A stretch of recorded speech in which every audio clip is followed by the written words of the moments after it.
The Lord.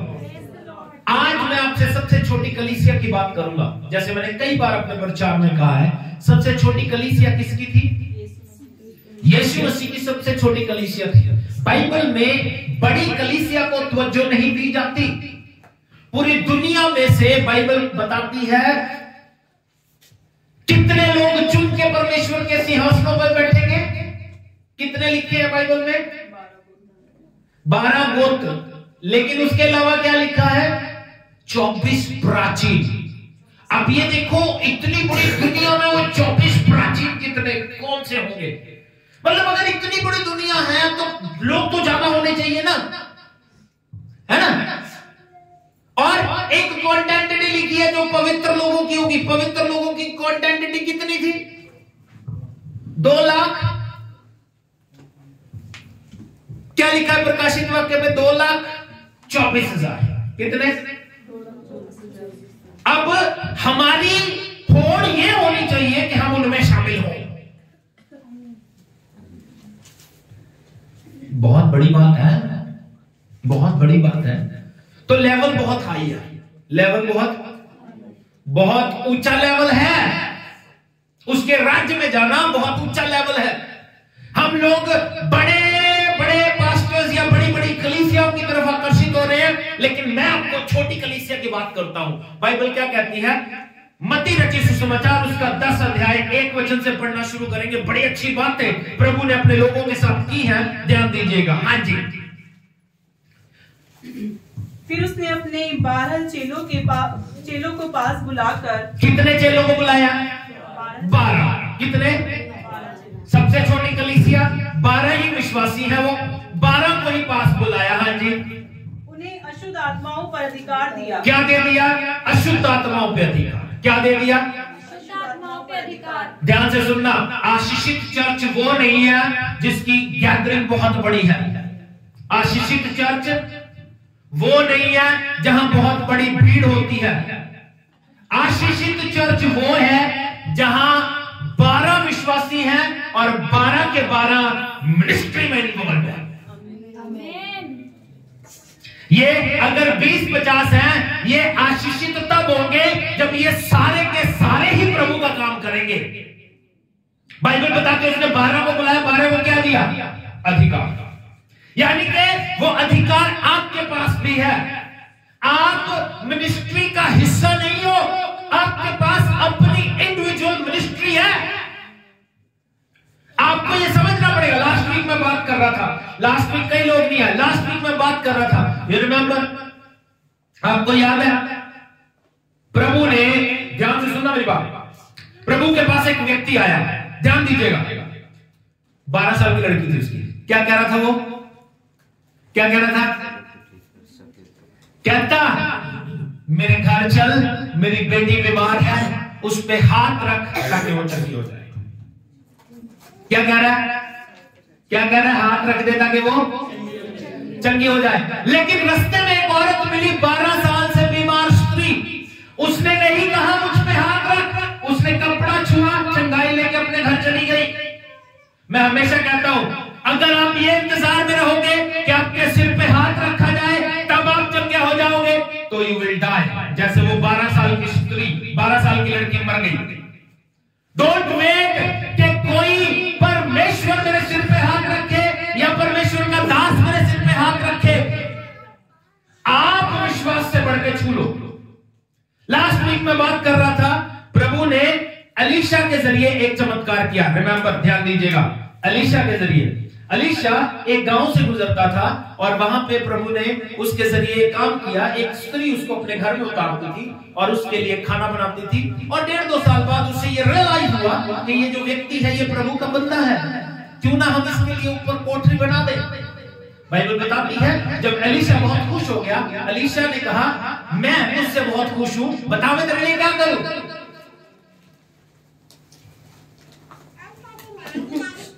तो गहेजी बताता है उसे, एलीशा का चेला बताता है कि प्रभु इसके पास कोई संतान नहीं है, कहता उसे बुला ले। क्या कहता है? क्या कहता है? उसे बुला ले। बाइबल कहती है जब उसे बुलाया तो वो द्वार पे खड़ी हो गई। कहां पे?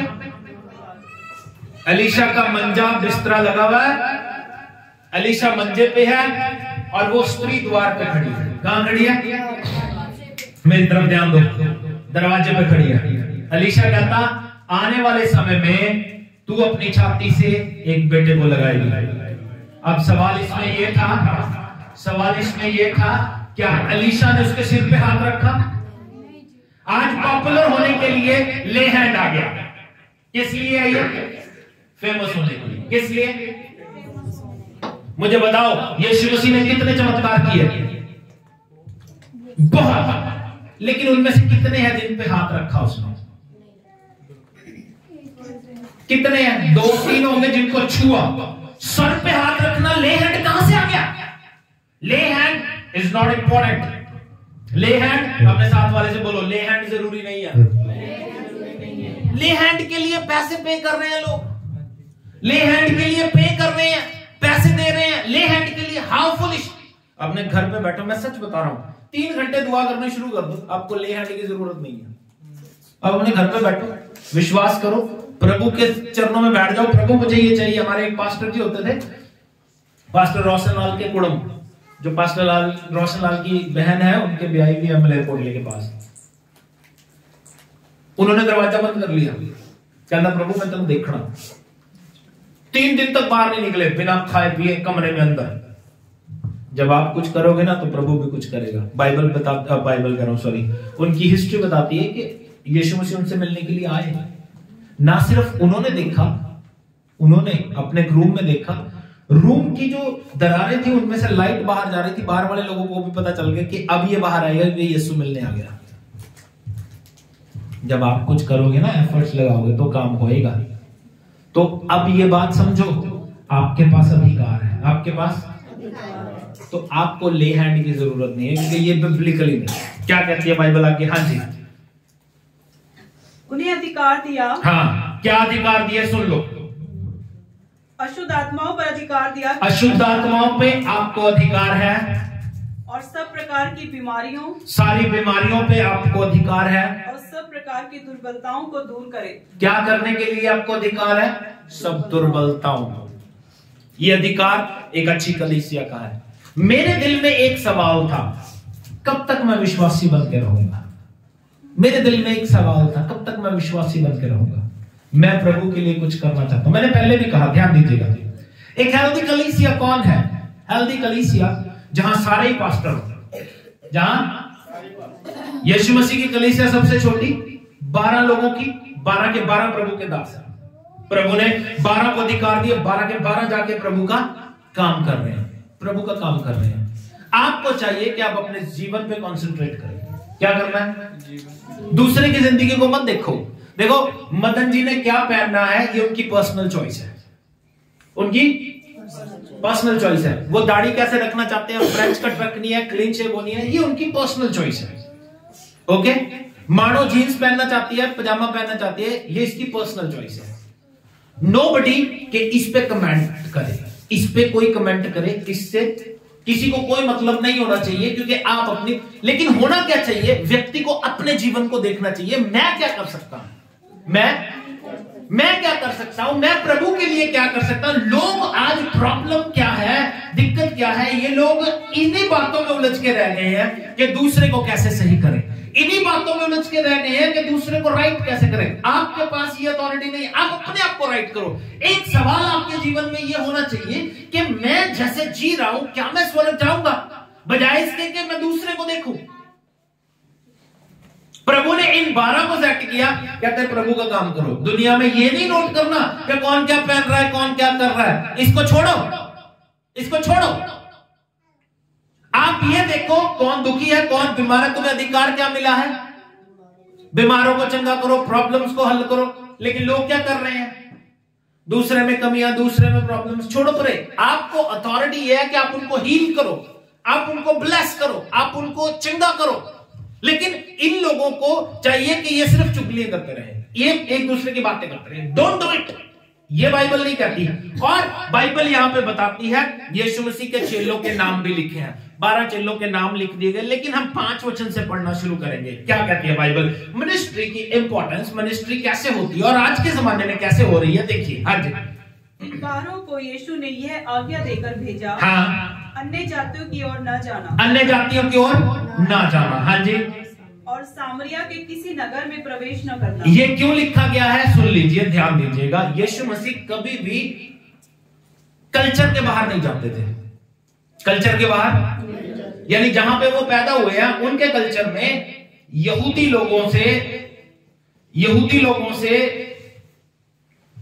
जो यहूदी थे वो सामरियों के साथ कोई कांटेक्ट नहीं रखते थे। सामरी कौन थे? सामरी यहूदी लोग ही थे, लेकिन उन्होंने परमेश्वर के वचन से बाहर होके नॉन क्रिश्चियन, नॉन बिलीवर लोगों से शादी की और वो एक ही मंदिर में परमेश्वर की आराधना करते थे, दूसरी तरफ अपनी पत्नी को खुश करने के लिए मूर्ति पूजा करते थे एक ही मंदिर में। इसलिए परमेश्वर के जो लोग थे, यहूदी लोग, वो सामरियों से कोई रिश्ता नहीं रखते थे, कोई रिश्ता नहीं रखते थे। इसलिए यीशु क्या कह रहे हैं? सिर्फ यहूदिया में जाना या इजराइल की खोई हुई भेड़ों के पास जाना, सामरियों में नहीं जाना। सामरियों में इसके पीछे कारण क्या था? लॉ, जो नियम बना हुआ था। उसके बाद बाइबल कहती है, जब यूहन्ना में लिखा है, जब उसके अपनों ने उसे ग्रहण नहीं किया तब वो अन्य जातियों की ओर फिर गया। और फिर उसने लास्ट कमांड क्या दी जी उठने के बाद? अब जाओ सारी जातियों के लोगों को सुसमाचार सुनाओ। पहले सिर्फ यहूदियों के लिए, उसके बाद सारी जातियों के लिए। और क्या कहती है बाइबल? हाँ जी, परंतु इजराइल के घराने ही की खोई हुई भेड़ों के पास जाना। हाँ हाँ जी, और चलते चलते ये प्रचार करो। प्रचार क्या करना है? स्वर्ग का राज्य निकट आ गया है। स्वर्ग का राज्य निकट आ गया है। अब ध्यान से सुनना, प्रचार मिनिस्ट्री में क्या होना चाहिए? स्वर्ग का राज्य निकट आ गया है। यीशु मसीह ने प्रचार करना शुरू किया तो क्या किया? मत्ती 4 अध्याय उसके 17 पद में लिखा है, पढ़िए। यीशु मसीह ने प्रचार करना शुरू किया तो क्या कहा?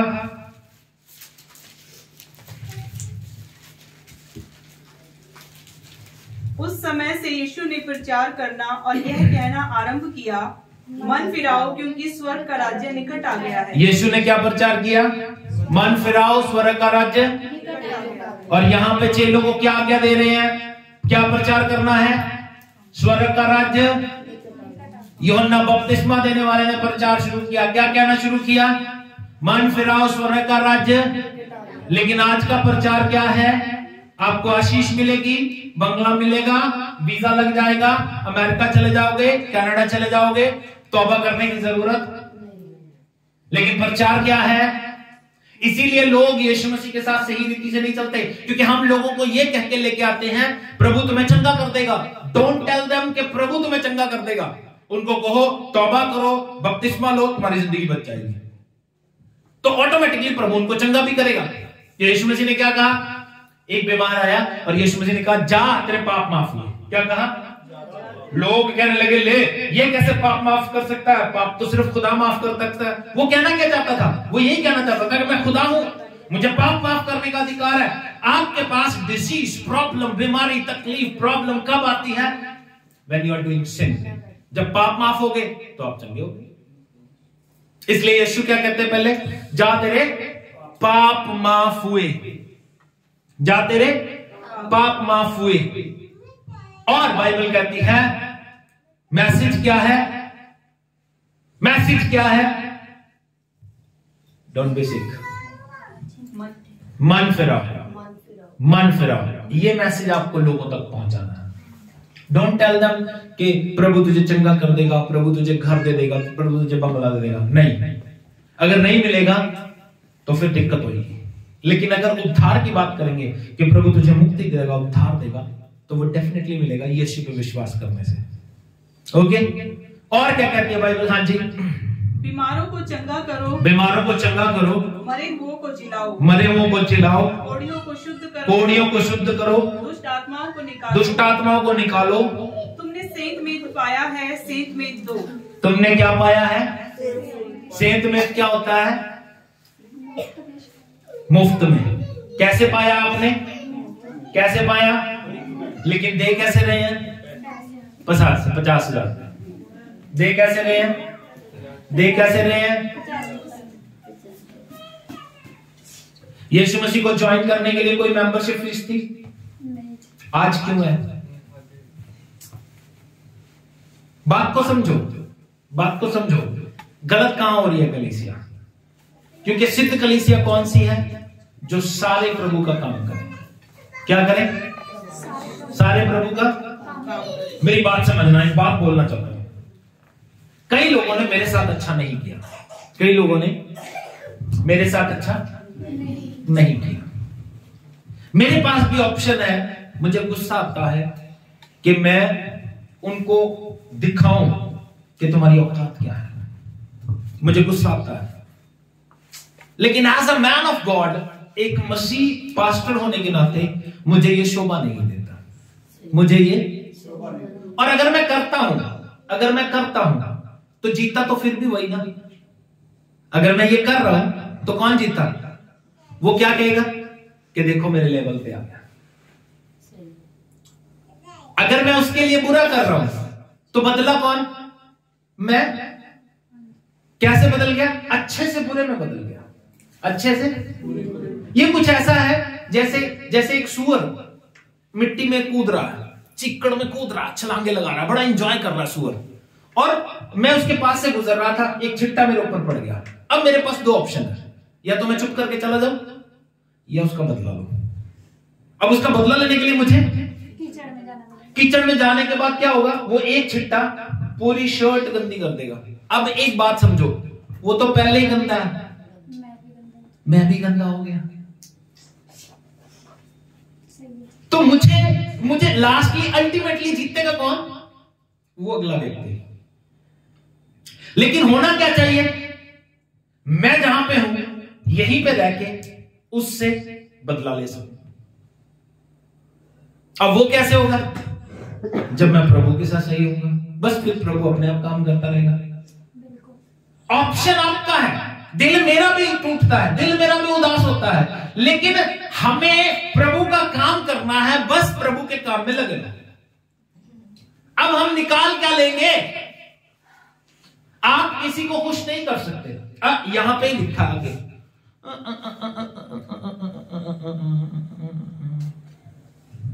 यहां पे कि अगले चैप्टर में कहीं लिखा है, यीशु मसीह पता क्या, आप किसी को खुश नहीं कर सकते, आप सबको खुश ना। यीशु मसीह, जब मैं ये पढ़ रहा था, यीशु मसीह कहते हैं मनुष्य का पुत्र। यूहन्ना बपतिस्मा देने वाले के लिए कहते हैं, यूहन्ना ना खाता आया ना पीता आया, फिर तुम कहते हो। क्या लिखा है? Thank you Jesus.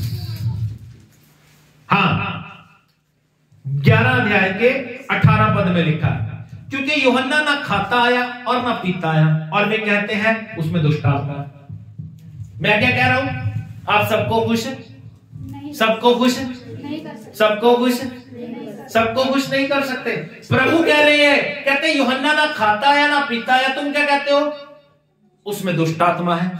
और मनुष्य का पुत्र खाता पीता आया, और वे कहते हैं देखो पेटू और पियक्कड़ है। यानी इन्होंने आपको जीने किसी भी तरफ नहीं देना। अगर आप फ्रेंच कट रखोगे तो भी इनको दिक्कत है, अगर आप पूरी दाढ़ी रखोगे तो भी इनको दिक्कत है। एक बंदा और एक जनानी एक गधे को लेके जा रहे थे, मैंने कई बार शेयर किया, आज फिर शेयर करता हूं। बंदा मिल गया वहां पे, शानू जैसा सियाना, कहता कैसे गधे लोग हैं, नलायक लोग। गधा पास में है, आप भी पैदल जा रहे हैं, इसको भी पैदल तोड़ रहे हैं। कहता ठीक है, अभी छोटा गधा है, मैं अपनी जनानी को बिठा देना, मैं पैदल हो लेना। आगे एक और मिल गया माइन जैसा, कहता कैसा बेवकूफ जनानी है, घर वाला तो रह जाता, आप बैठी जाती है। कहना भाई ऐ कर दे भी तू थले आ जा, मैं ऊपर बह जाना। आगे जाके एक और मिल गया निधि वर्गा, कहते कैसा पागल बंदा, ऐना भारी बंदा छोटे जे गधे पे चढ़े जाता। उन्हें अक के गधे नूं पिठ ते चुक लिया, कहना मैं ही ले चलदा। कहना कैसा पागल आदमी है, गधा कोल है, आप नूं चुक के ले जाता। आप सबको कुछ नहीं कर सकते। यहां क्या कह रहा है? यूहन्ना ना खाता आया ना पीता आया, वो उसमें दुष्ट आत्मा है। यीशु मसीह खाता पीता आया, क्या कहते हैं? वो पेटू है, भी ज्यादा ही खांदा था। और पेटू और पियक्कड़ मनुष्य, महसूल लेने वालों और पापियों का मित्र। वाह जी वाह, महसूल लेने वाले और एक और बात यहां पे मिली मुझे, पर ज्ञान अपने कामों से सच्चा ठहराया जाता है। ये भेद मुझे प्रभु ने दिया, मेरा आत्मा प्रसन्न हो गया।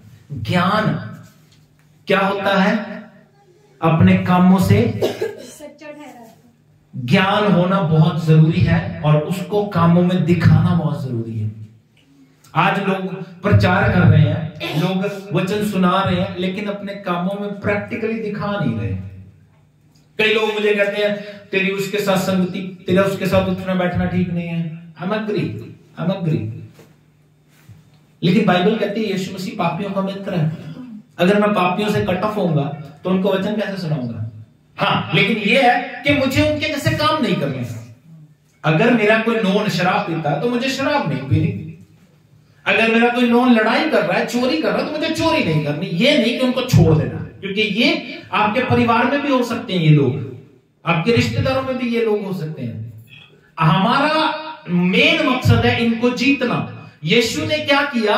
अपने लोगों को भेजा ताकि वो प्रभु का काम करें, आपके पास अधिकार है कि आप बीमारों को चंगा करें, बीमारों को शिफा दें। आपके पास अधिकार है। और उससे पहले आप प्रभु से लड़ो, प्रभु से कहो, प्रभु तू कहता है कि मैं जाके बीमारों को चंगा करूं, पहले मुझे चंगा करो, पहले मुझे प्रॉस्पर करो, मुझे हील करो। अच्छा, एक बात बताओ मुझे, कल एक सवाल मेरे दिल में आ रहा था, मेरे दिमाग में आ रहा था। एक व्यक्ति अगर गरीब है, क्या वो प्रभु का काम नहीं कर सकता? बताओ,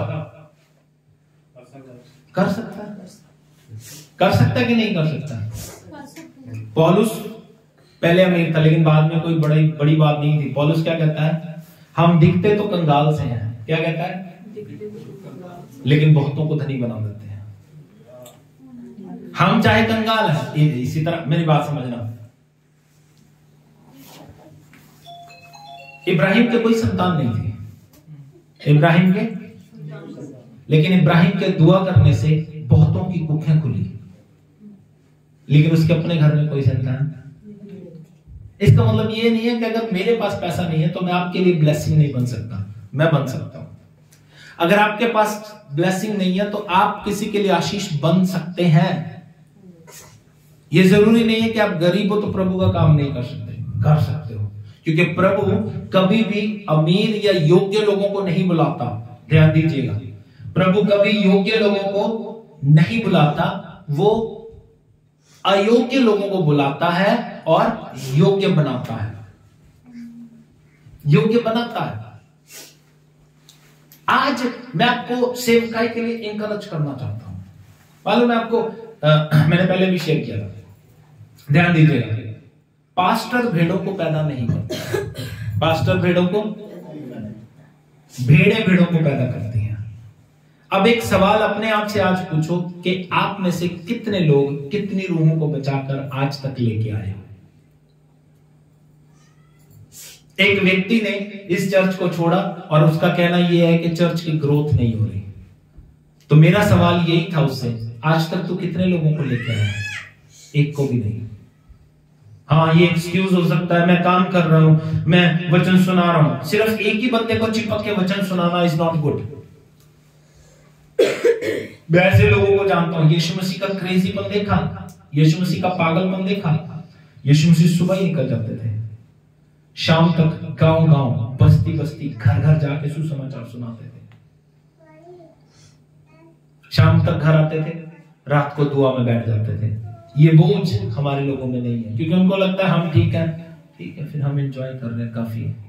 लेकिन लोग नरक में सड़ रहे हैं, लोग नरक में नाश हो रहे हैं। उनको बताओ यीशु प्रभु है, ये समाचार दो कि स्वर्ग का राज्य निकट है, यीशु मसीह हमें लेने के लिए आ रहे हैं। इसलिए इन बातों पे गौर करो। और क्या कहती है बाइबल? 9 वचन से पढ़ेंगे। हाँ जी। न अपने पटकों में न तो सोना और न रुपया, हाँ, न तांबा रखना। अपने जेब में, पटकों में कुछ भी नहीं रखना। हाँ जी। मार्ग के लिए न झोली रखो, हाँ, न 2 कुर्ते, हाँ, न जूते, हाँ, और न लाठी लो, हाँ। क्योंकि मजदूर को उसका भोजन मिलना चाहिए। मजदूर को उसका भोजन मिलना चाहिए। आपको मेहनत कितनी करनी है? सिर्फ रूहें जीतने के लिए। आपकी जो मेहनत है वो आपको प्रभु देगा। आपकी ब्लेसिंग आएगी, आपकी प्रॉस्पेरिटी आएगी, घर में कुशलता आएगी, पैसे में आशीष आएगी। ये सब बातें प्रभु करेगा जब आप प्रभु के लिए कुछ काम करोगे। हाँ जी। जिस किसी नगर या गांव में जाओ, हाँ, तो पता लगाओ कि वहाँ कौन योग्य है, और जब तक वहाँ से ना निकलो उसी के यहाँ रहो। घर में प्रवेश करते हुए उसको आशीष देना। घर में प्रवेश करते हुए आशीष देना। जब आप किसी घर में जाते हो तो उसे क्या देनी है? आशीष। क्यों? हाँ जी। यदि उस घर के लोग योग्य होंगे तो तुम्हारा कल्याण उन पर पहुंचेगा। अगर उस घर के लोग योग्य होंगे तो तुम्हारा कल्याण उन पर पहुंचेगा। अच्छा, मैं आपको बताऊं, ये छोटी छोटी बातें बड़े बड़े पास्टर्स भूल चुके हैं। छोटी छोटी बातें बड़े बड़े पास्टर्स भूल चुके हैं। आज वो शायद किसी के घर में जाके ब्लेस नहीं करते, शायद वो किसी के घर में जाके आशीष नहीं देते। बाइबल कहती है मिनिस्ट्री का तरीका यही है, सेवकाई का तरीका यही है। हाँ जी। परंतु यदि वे योग्य ना हो तो तुम्हारा कल्याण तुम्हारे पास लौट, तुम्हारी ब्लेसिंग तुम्हारे पास लौट आएगी। हाँ जी। जो कोई तुम्हें ग्रहण ना करे, जो तुम्हें ग्रहण ना करे और तुम्हारी बातें ना सुने, तुम्हारी बातें ना सुने, उस घर या उस नगर से निकलते हुए अपने पाँव की धूल झाड़ डालो। क्या करना है? धूल झाड़ दो। क्यों? हाँ जी। मैं तुमसे सच कहता हूँ कि न्याय के दिन उस नगर की दशा से सदोम और अमोरा के देश की दशा अधिक सहन योग्य होगी। सदोम और अमोरा पापी था, जहां पे परमेश्वर ने आग और गंधक की बारिश की। इतना गुनाह था। जो एक्सेप्ट नहीं करता आपके वर्ड्स को, आपके शब्दों को, उसके घर के बाहर मिट्टी झाड़ दो। वो मिट्टी उस दिन जाके उधर गवाही देगी कि हाँ, ये बंदा तेरे घर में आया था, लेकिन तूने इसे ग्रहण नहीं किया। अपने आप को इंकरेज करो, be a part of the ministry. सेवकाई का हिस्सा बनो, रूहें जीतो, बोझ रखो, आत्मा में बोझ रखो। क्योंकि प्रभु के वचन के अनुसार सारे के सारे हम लोग मिनिस्ट्री में हैं। सबसे छोटी कलीसिया, और इतनी गैरत और इतनी आग रखते थे वो लोगों को जीतने के लिए हिंदुस्तान तक आए। सेंट थोमा हिंदुस्तान में आया और प्रभु का वचन फैला के गया। कई लोग कहते हैं अंग्रेज जब राज्य करने के लिए आए ना, तब यीशु मसीह का वचन या क्रिश्चियनिटी को ले आए। रॉन्ग, गलत है। यीशु मसीह का चेला थोमा बहुत पहले, जब यीशु मसीह मरे, उसके बाद जी उठे, उसके बाद उन समय में यीशु मसीह का चेला यीशु मसीह के सुसमाचार को ले आया था। आज हमें जरूरत है।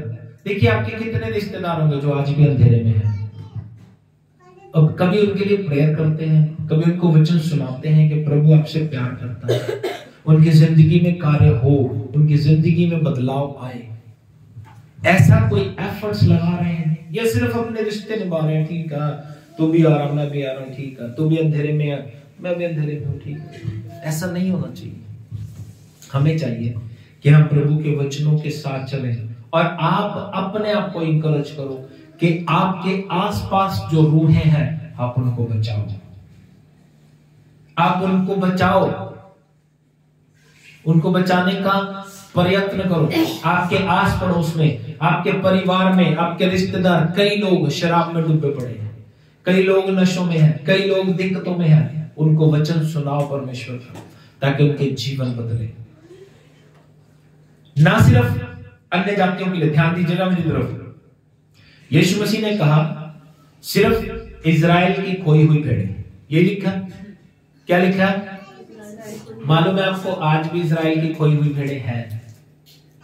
आज ऐसे लोग भी हैं जो यीशु के पास आके वापस चले गए हैं, उनके लिए एफर्ट्स करो, उनके लिए मेहनत करो। आज ऐसे लोग भी हैं जो यीशु के पास हैं लेकिन सही नहीं चल रहे। एक वचन के ऊपर गौर करें, मत्ती उसका 9:36 पद है, देखना।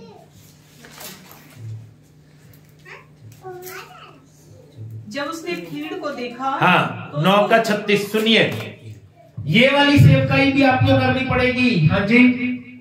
जब उसने भीड़ को देखा तो उसको लोगों पर तरस आया। यीशु मसीह ने भीड़ को देखा और उसे लोगों पर तरस आया। क्यों तरस आया?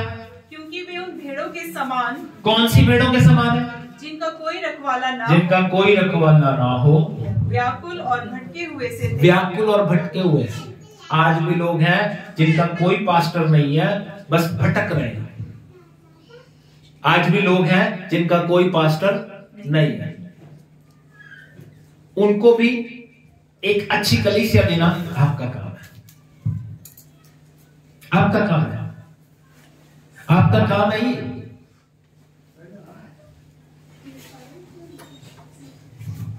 ये आपका काम है कि आप उनके लिए एक अच्छी आशीष करो, उनको बचा के एक अच्छी कलीसिया में लेके जाओ।